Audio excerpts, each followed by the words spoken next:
Урматтуу коомчулук, бүгүн азыр 19 болуп калды. 19 сентябрь саат 9:30 болду. Азыр эле Тажикстандан чыктык.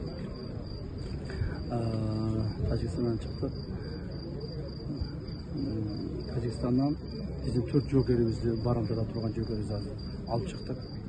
Жокерлерибиздин ден соолугу жакшы. Бирөөсүнүн гана бутунда бир аз жаракаты бар экен. Калганы баары жакшы.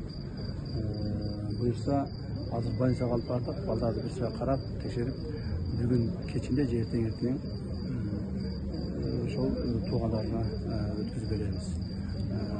Андан сырткары биз ал жерде комиссия менен биргеликте Тажикстан тарап менен протокол койдук.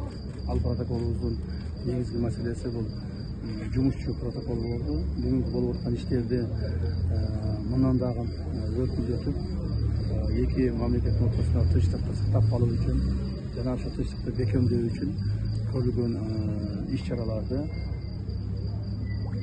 алып баруу боюнча протокол кол коюлду.